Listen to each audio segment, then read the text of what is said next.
नमस्कार, मैं प्रभात प्रियदर्शी आप सभी का मेरे YouTube चैनल प्रियदर्शी आईएएस पे स्वागत है। आज मैं फिर आप सभी के लिए करंट अफेयर्स का क्वेश्चन लेकर के आया हूँ, जो बीपीएससी 67वीं और 68वीं दोनों की ही VVI है। और आप लोगों का एग्जाम का डेट संभावित हो गया है 21 सितंबर, और आप लोगों की दोनों मांगे पूरी हो चुकी है, मान ली गई है। 1 डे और 1 शिफ्ट, तो आप लोग के एग्जाम का अब नज़दीक आ चुका है, 20 दिन बचा है। तो आप लोग अब पढ़ाई पर फोकस करें और क्वेश्चन देखें। यहाँ पहला क्वेश्चन है कि रेत समाधि उपन्यास किसकी रचना है। रेत समाधि उपन्यास किसकी रचना है। ऑप्शन देखें, गीतांजलि श्री, बी रोमिला थापर, सी रेखा शर्मा और डी अंजलि सिन्हा, और पांचवा ऑप्शन ई ऑप्शन है। तो इसका आंसर होगा ए, गीतांजलि श्री। ये चर्चा में क्यों है? क्योंकि ये अंतर्राष्ट्रीय बुकर पुरस्कार 2022 में के लिए नामित है। ठीक है, अंतर्राष्ट्रीय, यहाँ लिख ले, अंतर्राष्ट्रीय बुकर पुरस्कार, अंतर्राष्ट्रीय बुकर पुरस्कार, अंतर्राष्ट्रीय बुकर पुरस्कार 2022 के लिए नामित है। के लिए क्या है? नामित है, नामित है। किसकी रचनाकार का नाम है? गीतांजलि श्री। ठीक है। दूसरा क्वेश्चन देखिए आप, कि भारतीय थल सेना प्रमुख है। ऑप्शन देखिए, MM नरवणे, बी मनोज पांडे, सी है बी सोमशेखर राजू और डी बिपिन रावत, पांचवा ऑप्शन ई ऑप्शन है। इसका आंसर होगा बी, मनोज पांडे। जनरल मनोज पांडे कौन है? थल सेना प्रमुख है। और ये ऑप्शन जो दिख रहा है आपका पहला नजर, पहली नजर इस पर जाएगी कि MM नरवणे, तो इससे पहले थे, अब पूर्व हो गए हैं, ये बने हैं अब मनोज पांडे बने हैं। ठीक है। और ये जो है बी सोमशेखर राजू, थल सेना उप प्रमुख है। लिख ले यहाँ, थल सेना उप प्रमुख, प्रमुख है मनोज पांडे और उप प्रमुख है बी सोमशेखर राजू। और बिपिन रावत जो है ये भारत के प्रथम CDS थे और इनकी एक दुर्घटना में मृत्यु हो गई। और आगे देखिए अब तीसरा क्वेश्चन देखें। तीसरा क्वेश्चन है, अंतर्राष्ट्रीय सौर गठबंधन ISA के फ्रेमवर्क पर हस्ताक्षर करने वाला नेपाल कौन सा देश बन गया है? कौन सा देश बन गया? कौन? नेपाल के बारे में पूछा जा रहा है। ये है 105वां देश, बी है 100वां देश, सी है 101वां देश और डी है 102वां देश और पांचवा ऑप्शन ई ऑप्शन है। तो इसका आंसर होगा कौन सा? 105वां देश बन गया है, 105वां देश बन गया है। 100वां देश कौन है? 100वां देश वह है इजराइल। इजराइल जो है 100वां देश। ठीक है। 101वां देश देखें, ये अमेरिका। अमेरिका 101वां देश, इजराइल के बाद हस्ताक्षर करने वाला अमेरिका है। और ये जो है 102वां देश, इसका नाम है एंटीगुआ एंड बारबुडा। एंटीगुआ और बारबुडा। बारबुडा 102वां देश है। अभी तक कुल 108 देश हो चुका है जिसने ISA फ्रेमवर्क पर हस्ताक्षर किया है। तो 108वां देश कौन है? 108वां देश है पनामा। 108वां देश देखिए, 108वां देश कौन है? पनामा। पनामा जो है 108वां देश है। इसकी स्थापना की गई थी कब? इसकी स्थापना की गई थी 30 नवंबर 2015 को इसकी स्थापना की गई थी। इसका हेडक्वार्टर कहाँ है? इसका हेडक्वार्टर गुरुग्राम में है। पहला ऐसा अंतर्राष्ट्रीय संगठन है, एक ही ऐसा अंतर्राष्ट्रीय संगठन है जिसका हेडक्वार्टर भारत में है। हेडक्वार्टर कहाँ है इसका? गुरुग्राम में। हेडक्वार्टर कहाँ है? तो गुरुग्राम। जब राज्य पूछेगा तो हरियाणा हो जाएगा, गुरुग्राम। इसकी 3 भाषाएं हैं, हिंदी, इंग्लिश और फ्रेंच। कभी एग्जाम में आ सकता है कि ISA फ्रेमवर्क के कार्यप्रणाली के लिए कितनी भाषाएं हैं? तो 3 भाषाएं हैं। इसकी 3 भाषाएं हैं। कौन कौन भाषाएं हैं? ये IAS में भी पूछा जा सकता है आपको, IAS पेज में। हिंदी, इंग्लिश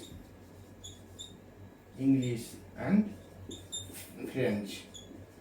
3 भाषाएं हैं, हिंदी, इंग्लिश एंड फ्रेंच, 3 भाषाएं हैं। ठीक है। और क्या इसकी स्थापना किस लिए किया गया था? सौर ऊर्जा के उत्पादन के लिए कर्क रेखा और मकर रेखा के बीच के जितने भी देश हैं, 101 देश हैं, तो उसमें सूर्य की धूप जो है अधिक देर तक होता है, वर्ष के अधिक दिनों तक होता है धूप। तो इसमें सौर ऊर्जा के उत्पादन के लिए कर्क रेखा और मकर रेखा के अलावा भी बहुत सारे देश शामिल हो रहे हैं। ठीक है। और नेपाल से संबंधित यहाँ नेपाल की चर्चा की गई है, तो नेपाल से संबंधित और भी क्वेश्चन आपको बनेंगे, आ सकते हैं बीपीएससी में, ठीक है। कि नेपाल ने भारत का रुपे कार्ड की शुरुआत किया है, क्या है, नेपाल ने भारत के रुपे कार्ड की शुरुआत की है, भारत के रुपे कार्ड का शुरुआत किया है, रुपे कार्ड, ठीक है, रुपे कार्ड की शुरुआत किया है। अभी नेपाल के प्रधानमंत्री का आगमन हुआ था, शेर बहादुर देउबा का, जो नेपाल में 5वीं बार प्रधानमंत्री बने हैं, उनका आगमन हुआ था 1 अप्रैल से 3 अप्रैल के बीच में इनका यहाँ भारत में आगमन था। और 2 अप्रैल को क्या किए हैं, भारत के जयनगर से नेपाल के कुर्था के बीच में ट्रेन की शुरुआत हुई है, ब्रॉडगेज ट्रेन की शुरुआत हुई है, ब्रॉडगेज ट्रेन की शुरुआत हुई है। जयनगर कहाँ है, बिहार के मधुबनी जिले में है, और कुर्था जो है नेपाल के धनुषा जिले में है। तो दोनों के बीच में ट्रेन की शुरुआत हुई है, ठीक है। कब, यहाँ लिखे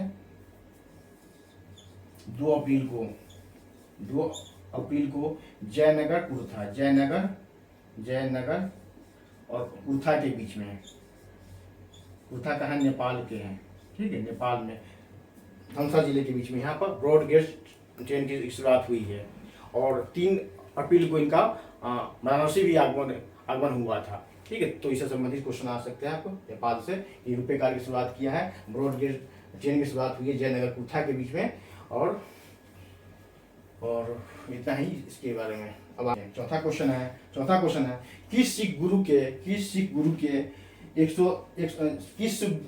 गुरु के 400वें प्रकाश पर्व पर 400 रुपये का सिक्का एवं डाक टिकट जारी किया गया है। तो ऑप्शन देखिए, ए है गुरु नानक देव, बी है गुरु अंगद, सी है गुरु तेग बहादुर, और डी है गुरु गोविंद सिंह देव, और 5वां ऑप्शन ई ऑप्शन है। तो इसका आंसर होगा गुरु तेग बहादुर।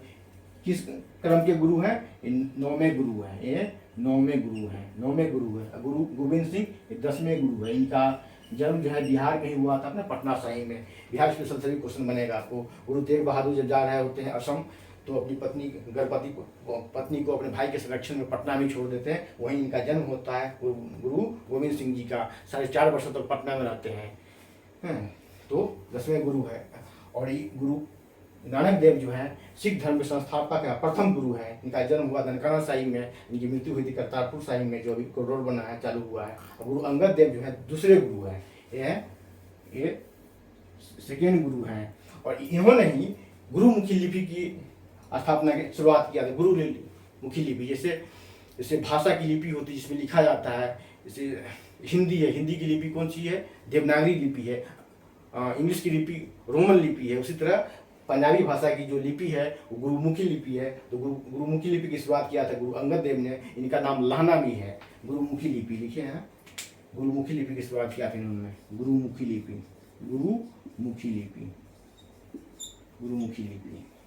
ठीक है। इनको लहना भी कहा जाता है, लहना भी इनका उपनाम है, ठीक है। इससे संबंधित कई क्वेश्चन बनेंगे, फिर आगे मैं देखूंगा। आप 5वां और अंतिम क्वेश्चन देखिए कि महिलाओं का आईसीसी विश्व कप ऑस्ट्रेलिया जीता। तो देखिए क्या है ऑप्शन में, 5वीं बार जीता, बी है 10वीं बार जीता, सी 8वीं बार। महिलाओं का आईसीसी विश्व कप ऑस्ट्रेलिया जीता, तो कैवीं बार जीता है देखिए, ए है 7वीं बार जीता, बी है 10वीं बार जीता, और सी 8वीं बार, और डी है 9वीं बार। 5वां ऑप्शन ई ऑप्शन है। तो इसका आंसर होगा 7वीं बार जीता। तो उपविजेता कौन है, उपविजेता इंग्लैंड है। यहाँ लिखे उपविजेता कौन है, इंग्लैंड है। क्वेश्चन आ सकता है कि उपविजेता कौन है, तो इंग्लैंड है। मेजबान देश कौन है, मेजबान देश जो है न्यूजीलैंड है। देखिए मेजबान कौन है, न्यूजीलैंड में खेला गया था ये। मेजबान देश कौन है, न्यूजीलैंड है। भारत भी जीता था। भारत जो है 11वां, ये जो है 12वां खेल था, 12वां विश्व कप था ये था। यहाँ लिखे 11वां विश्व कप था, तो 12वां विश्व कप था ये 12वां विश्व कप था, ठीक है। अब भारत जीता 11वां जीता। कब, 2017 में भारत जीता था। 2017 में कब जीता था, 2017 में भारत जीता था। भारत कौन सा था, 11वां था, ठीक है। तो आज इतना ही, फिर अगले क्लास में मिलते हैं। आप लोग मेरे चैनल को सब्सक्राइब करें, बेल आइकन प्रेस करें, लाइक करें, शेयर करें। धन्यवाद।